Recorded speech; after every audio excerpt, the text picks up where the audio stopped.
Zemesargiem bija gatavi aizstāvēt jaundibinātās Latvijas brīvību un atdot par to savas dzīvības.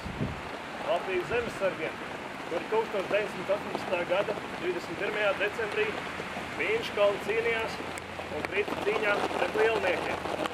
Heute wir haben uns hier versammelt, um den Gedenkstein zu entführen für die, die als Erste bereit waren, die Freiheit des neu gegründeten Lettlands zu schützen. Traģiskā kārtā lielāko daļu no tām veidoja latviešu sarkanie strēlnieki. Pēc dažām sadursmēm zemesardze stājās pretim sarkanajai armijai šeit, Inčkalnā, lai aizšķērsot ceļu uz Rīgu. Tobrīd lielākā daļa zemesargu bija bez kauju pieredzes. Kā vēlāk rakstīja kādreizējais zemesargs Valdemārs Kelps.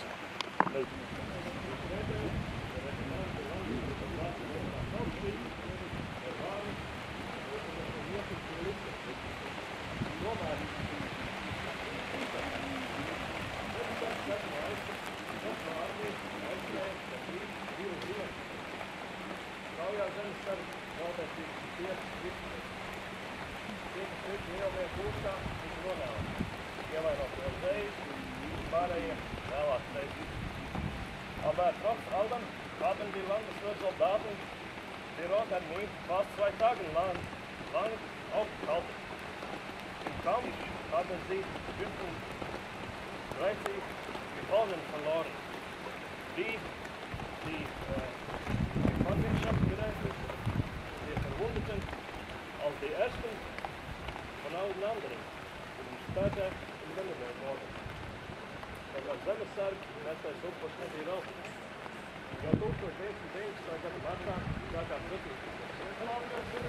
Pēterburgas 22. maijā vainagojās Rīgas atbrīvošana, kas 1912. gada 1. augustā ar mieru līgumu noteikšanu, kas Latvijas Republika un Padomju Krievija, kam sekoja.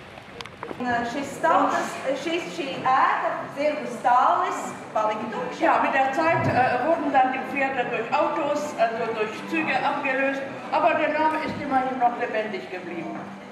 Un Inčukalna ļaudis dziedāja, spēlēja teātri, arī dejoja. Hier, also die Menschen hier von Inčukalna, von Hinzenberg, haben hier getanzt, haben hier gesungen.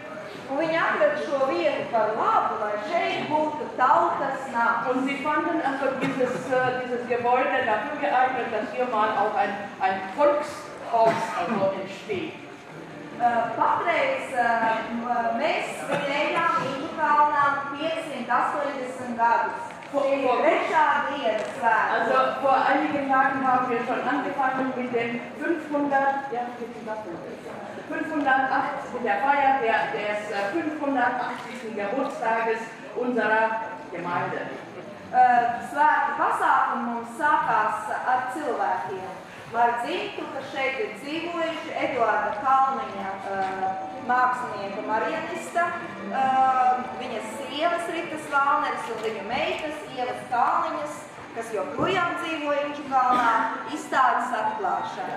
Angefangen dieses Fest, also 3 Tage dauert dieses Fest, heute ist der 3. Tag dieser Feier, und angefangen haben wir mit einer Ausstellung einer Familie, die aus dieser Gegend stammt. Viele Namen wurden genannt, aber die Ausstellung werden wir jetzt also